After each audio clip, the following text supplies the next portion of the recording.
just wanted to make a quick video on anger and talk about the differences between useful anger and unuseful anger. So anger to me isn't bad. It's kind of demonized, if you will, or it's because it's a lower level vibration emotion. People are like, oh, it's bad. You shouldn't be angry. You shouldn't express your anger. But I'll talk about that more in depth in a moment. I like to look at anger more as on a spectrum of useful versus unuseful. So useful anger, from my perspective, which you can disagree with, is when it motivates someone who is in a stuck state, in a victim mentality, feeling disempowered, when it incentivizes them and motivates them to take action to change their situation. When they've finally had enough and they stand up and they do what needs to be done. They take charge of the situation. Anger can be fuel when you need it to transform your life, when you need to stay motivated, when you need to burn the midnight oil and make things happen at an accelerated pace, to get that activation, that hit of adrenaline, to break free from the comfort zone and get to a new level, to fight for justice, to fight for rights, to be a warrior and a leader. And that's when anger is useful. When anger is not useful is when it becomes your baseline state of being, when you have tension and stress and headaches all the time, your muscles hurt, you're horrible to be around, it affects your memory, wilding out, maniac, flipping out over anything, hair trigger, scaring people around you, scaring strangers, just being unnecessarily worked up. And when you're angry for sustained periods of time, it spikes your cortisol and makes you fat, apparently, according to science. And it's not great for your heart, and it's terrible for your nervous system. It fries your nervous system. And you're also not able to think clearly, to make logical decisions. It puts you into a heightened state of fight or flight. But the thing is, most people don't know how to control their anger. When you have, look how we usually look at it is well, it's anger management. It's that's actually not what needs to be managed. It's not the anger, because anger is almost always, 99.9% of the time, is created from feelings of disempowerment, feeling powerless, feeling exploited, feeling screwed over, and also not processing trauma, not processing the hurt, sadness, and grief that was either created from those situations or dynamics, or was created from something else that has then created anger as a result, because it wasn't fair, it was unjust, or something of that nature. So it's if you think of one of these teen movies from the 80s or 90s where the biggest bully at school is usually really hurt inside because at home his dad beats him, he's abused, or maybe you see his softer side and one of those vignettes where he expresses his heart, he's very sweet and romantic to his girlfriend, but then he goes and uppercuts grandpa at the at the Mega Mart,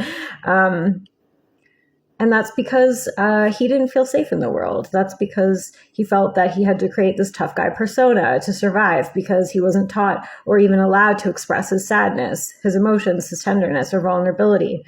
And the longer that someone goes without tending to that wounded child inside of themselves, the more disconnected they become from their soul and their light and their true spirit, their innocent heart. So this is when anger is not useful, because it's masking something beautiful that just wants to be seen and held and validated. And if you're listening to this and feeling something come up for you, and what I'm saying resonates with you, I just want you to breathe into that and just accept it and allow it. And you can put your hand over your heart or your belly, and your belly if you want, or you can put your hand over the back of your neck and over your chest, or you can hug yourself. And this helps you feel, I know it's kind of dumb if you haven't done it before, but it actually helps you feel really grounded and safe. And it's really nice for your nervous system. It's really good for your well-being. And I just want you to sit with that child inside of you right now, and taking nice, slow, deep breaths in through the nose and out through the mouth. And just ask, what does that child need? What does your younger self need? What do they need to know, to trust that they're okay to just be, without having to defend or fight or seek out enemies or exert power or control over others and be angry, to, show that anger, to just be.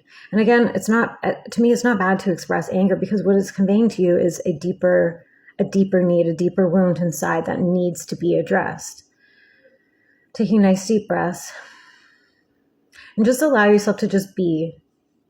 What does your younger self need to feel, trust, believe about themselves or about the world?